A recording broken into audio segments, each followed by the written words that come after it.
하나님 말씀 잠언 8장 10절에서 21절의 말씀입니다. 잠언 8장 10절에서 21절의 말씀 우리 한 목소리로 같이 읽겠습니다. 시작. 너희가 은을 받지 말고 나의 훈계를 받으며 정금보다 지식을 얻으라. 대저 지혜는 진주보다 나음으로 원하는 모든 것을 이에 비교할 수 없음이니라. 나 지혜는 명철로 주소를 삼으며 지식과 근신을 찾아 얻나니 여호와를 경외하는 것은 악을 미워하는 것이라. 나는 교만과 거만과 악한 행실과 패역한 입을 미워하느니라. 내게는 계략과 참 지식이 있으며 나는 명철이라. 내게 능력이 있으므로 나로 말미암아 왕들이 치리하며 방백들이 공의를 세우며 나로 말미암아 재상과 존귀한 자 곧 모든 의로운 재판관들이 다스리느니라. 나를 사랑하는 자들이 나의 사랑을 입으며 나를 간절히 찾는 자가 나를 만날 것이니라. 부귀가 내게 있고 장구한 재물과 공의도 그러하니라. 내 열매는 금이나 정금보다 나으며 내 소득은 순은보다 나으니라. 나는 정의로운 길로 행하며 공의로운 길 가운데로 다니나니 이는 나를 사랑하는 자가 재물을 얻어서 그 곳간에 채우게 하려 함이니라. 아멘. 오늘 말씀의 제목은 값으로 환산할 수 없는 자산이라는 제목으로 말씀을 나눕니다. 8장에서 지혜는 공개적인 장소에서 소리 높여서 사람을 초대하고 있습니다. 그러면서 오늘 본문에서는 자신 스스로의 가치를 은금과 진주에 빗대어서 그보다도 더 나은 최상의 가치가 바로 지혜임을 묘사하고 있죠. 아울러서 지혜는 자신을 사랑하고 자신을 찾는 모든 자들에게 응답한다라고 얘기합니다. 그러니까 지혜에 대해서는 열렬한 사랑이 요구가 되어지고 지혜를 향한 사랑은 다시금 열렬한 사랑으로 화답된다는 거죠. 그리고 그 화답은 바로 재물이 곳간에 채워지는 것으로 나타난다 이야기하고 있습니다. 오늘 본문 내용과 찰문제 1번 같이 한번 읽어보겠습니다. 지혜자 솔로몬은 지혜와 명철의 가치를 무엇에 비유해 설명합니까? 자, 10절 11절 같이 한번 읽어봅니다. 시작. 너희가 은을 받지 말고 나의 훈계를 받으며 정금보다 지식을 얻으라. 대저 지혜는 진주보다 나음으로 원하는 모든 것을 이에 비교할 수 없음이니라. 자, 솔로몬은 은을 받는 대신에 지혜의 훈계를 받으라고 얘기합니다. 또 정금보다는 지식을 얻으라고 권면하고 있죠. 또 지혜가 진주보다 낫다 이렇게 말씀하면서 그 어떤 것과도 비교할 수 없는 정말 최고의 가치가 어디에 있음을 얘기하고 있습니까? 지혜에 있음을 얘기하는 거죠. 그러니까 은이나 정금이나 진주라는 것은 이 당시 사람들이 최고의 가치로 생각하는 것입니다.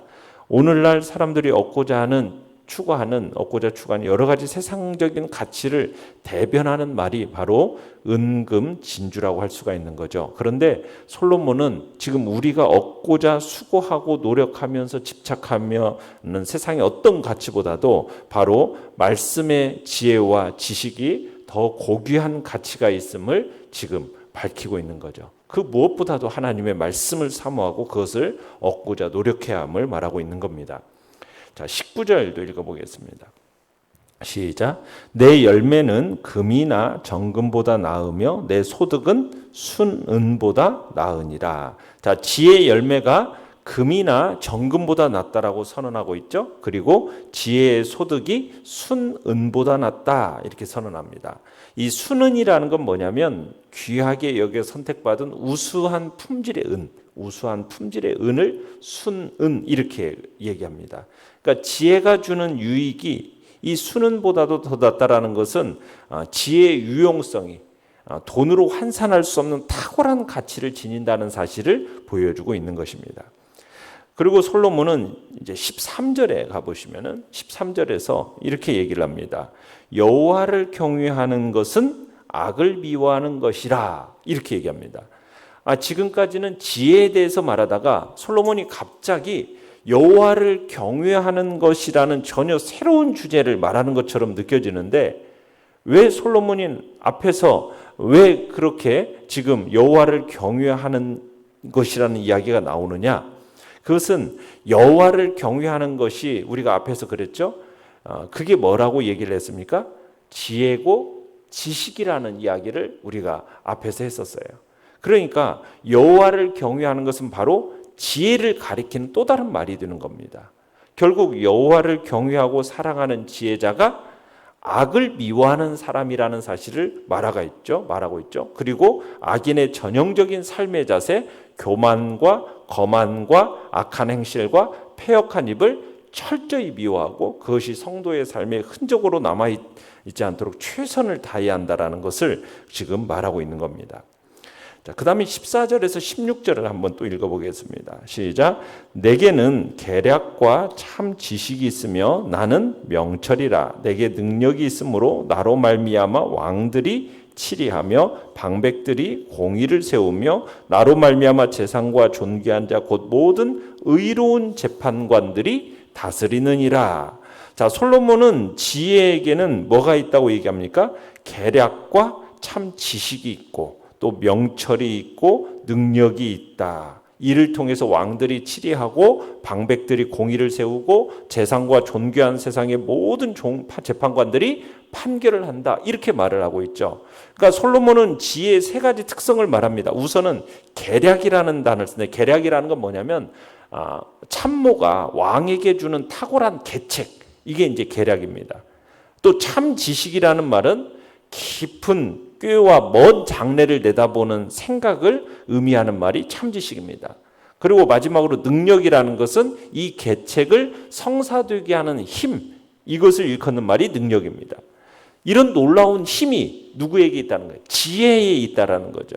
그래서 세상에서도 지혜를 가장 필요로 하는 왕, 방백, 재상, 재판관들에게 이런 계략과 지식과 명철과 능력을 이 지혜가 제공하고 있다. 이렇게 말하고 있는 겁니다. 자, 그러면서 18절로 가봅니다. 18절 시작.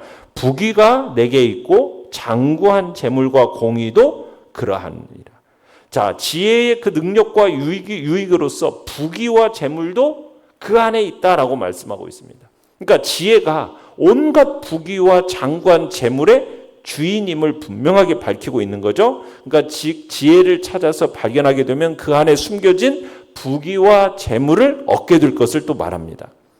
20절에서 21절로 가봅니다. 시작.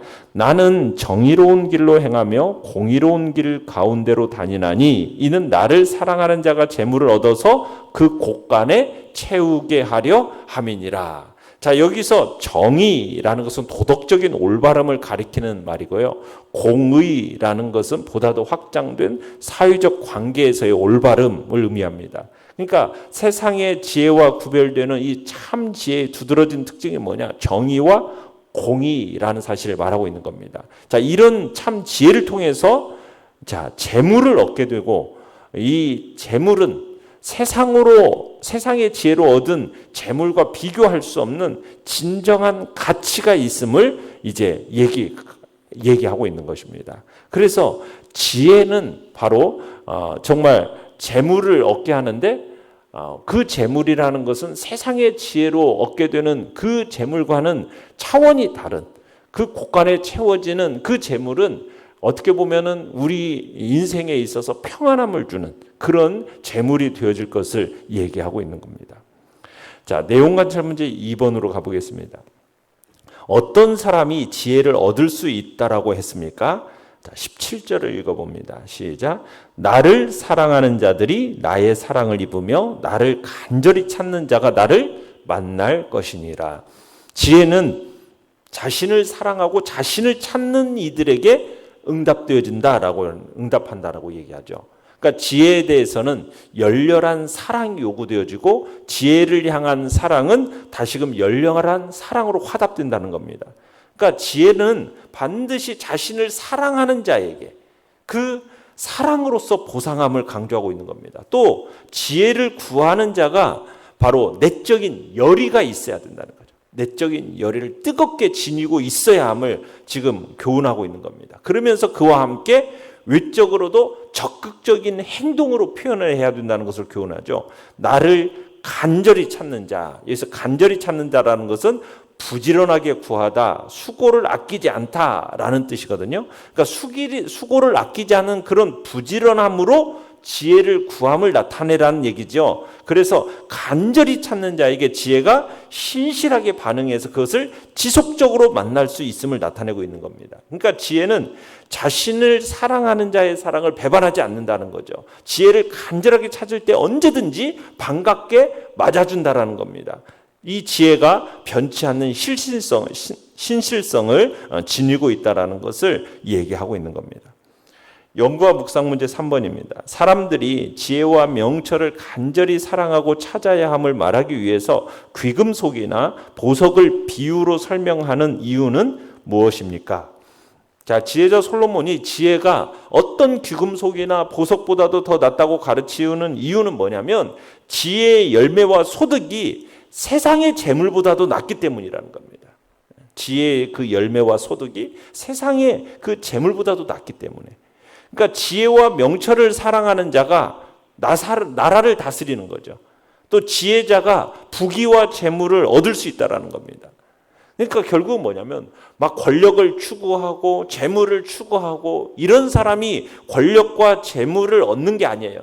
오히려 재물과 권력을 얻지를 못하고 오히려 무엇을 얻으려고 노력하는 사람이, 지혜를 얻고자 노력하는 사람이, 지혜를 사랑하는 사람이 부귀와 권력과 재물까지도 얻을 수 있음을 말하고 있기 때문에 지금 지혜와 명철에 대해서 간절히 구할 것을 지금 얘기하고 있는 겁니다.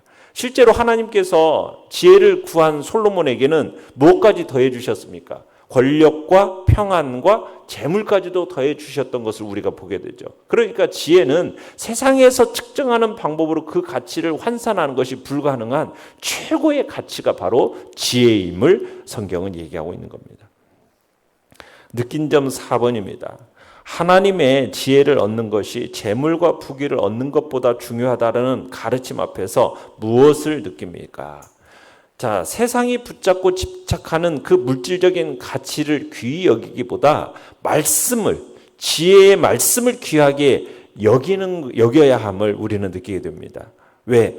그 지혜의 말씀 안에 지혜와 지식이 있고 그 세상적 물질적 가치와는 비교도 되지 않는 인생의 행복을 가져다 주는 것이 바로 지혜의 말씀에 있기 때문입니다. 어떻게 보면은 이 세상의 세상적이고 물질적인 것들은 언젠가는 다 우리 곁을 완전히 떠나버릴 허무한 것들입니다. 그래서 솔로몬이 잠언 23장 5절에서는 그렇게 하죠. 내가 어찌 허무한 것에 주목하겠느냐. 정령이 재물은 날개를 내어 하늘에 나는 독수리처럼 날아가리라. 이렇게 말하고 있는 거죠. 그러니까 우리는 이처럼 영원하지도 않고 우리를 살릴 수도 우리의 생명이 될 수도 없는 그런 헛된 가치에 우리가 집착하지 말아야 되는 거죠. 그런 것에 목을 메고 살아가는 인생이 되어서는 안 되는 거죠.